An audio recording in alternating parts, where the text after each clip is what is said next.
Hello everyone. Today our topic name is the history of the pharmacology. Let's get started. First we are seeing the what is the history of the and what is covered in the pharmacovigilance. The major historical events led to the pharmacovigilance that are the first is the thalidomide tragedy and second is the sulfanilamide tragedy. First we are seeing the thalidomide tragedy.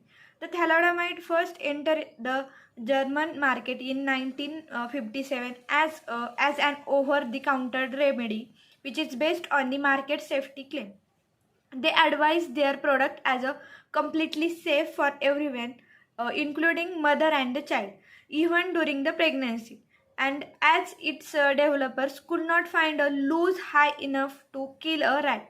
By 1960, the thalidomide was marketed in the 46 countries with the sales nearly matching those of aspirin.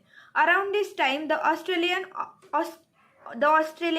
obstetrician Dr. William Bride discovered that the drug is also elevated morning sickness. He started recommending this off-label use of the drug to his pregnant patients, setting a worldwide trend. Prescribing the drug for off-label purpose or the purposes other than those for which the drug was approved is still a common practice in many countries today, including the US. In many cases, these off-label prescriptions are very effective, such as prescribing depression medication to treat the chronic pain. However, these practices can also lead to more prevalent occurrence of the anticipated and often serious adverse drug reaction. In 1961, MC Bride began to associate this so-called harmless compound with the severe birth defects in the babies he delivered. The drug interferes with the baby's normal development, causing many of them to born with the phocomelia, which is resulting in the shortened, absent or flip-like limbs. A German newspaper soon reported 161 babies were the adversely affected by the thalidomide, leading the markers of the drug, who had ignored the report of the birth defect associated with it, and to finally stop distribution within the Germany. The other countries followed this suit, and by March of the 1962, the drug was banned in the most countries where it was previously sold. Now, next tragedy is the sulfonamide. During the September and the October 1937, this drug was responsible for the death of the more than 100 people in a 15 state as far as east as a Virginia and far west as a California. The drug and the death lead to the passage of the 1938 Food, Drug and the Cosmetic Act, which increases the FDA's authority to regulate the drug. The sulfonamide, a drug which is used to treat the streptococcal infection and had been shown to have dramatic curative effect, and had been used safely for some time in the tablet and also in a powder form. In June 1937, a salesman for the LC Masselgill in the Bristol reported a demand in the southern state for the drug in the liquid form. The company's chief chemist and the pharmacist Harold Watkins experimented and found that the sulfonilamide would dissolve in the diethylene glycol.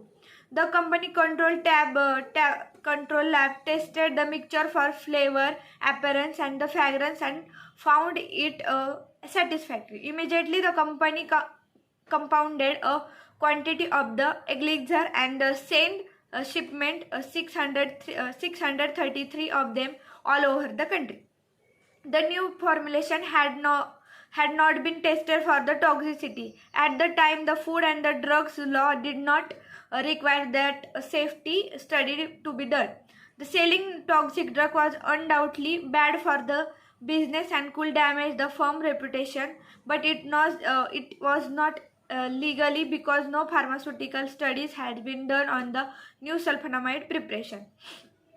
The diethylene glycol, a chemically normal use as an antifreeze, is a deadly poison. The sulfonamide victims of the elixir sulfonamide poisoning, many of them children, being treated for the sore throat and were ill about 7 to 21 days. All the similar symptoms characteristics which is lead to the kidney failure, stoppage of the urine, severe abdominal pain, nausea, vomiting, stupor, and the conversion. This type of the symptoms are seen by who are given that sulfonamides. And the now we are seeing the introduction of the pharmacovigilance. First we are seeing the definition. As per the WHO, the pharmacovigilance is the defined as the science and the activities which is related to the detection, assessment, understanding, and the prevention of the adverse effect by or and any other drug related problems. Now we are seeing the origin of the pharmacovigilance. Early 20th century, where the no control over the drug development process, and it claims over treating the diseases and uncontrolled marketing. Safety or effectiveness of the drug were not concern for the government. Now we are seeing the international PV system aim to monitor the risks or benefits ratio of the drug as well as improve the patient safety and their quality of the life.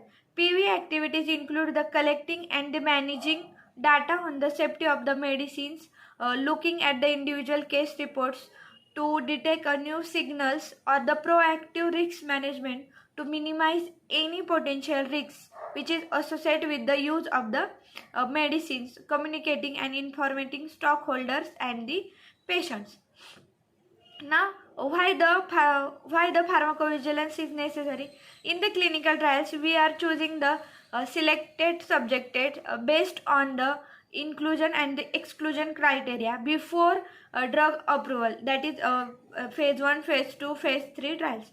But in phase 4 trial, drug may be exposed to the large population, and in this we have not considered inclusion and the exclusion criteria. It includes the country specific patient and using the concomitant medication, patient with the chronic exposure, genetic diversity in a large population, so that we can receive a large number of the safety data from the population. Now the main principle of the pharmacovigilance system is the safety medications for the patient. Second one is the quality of the product. Third principle is the health risk which is involved in the administration of the certain drugs.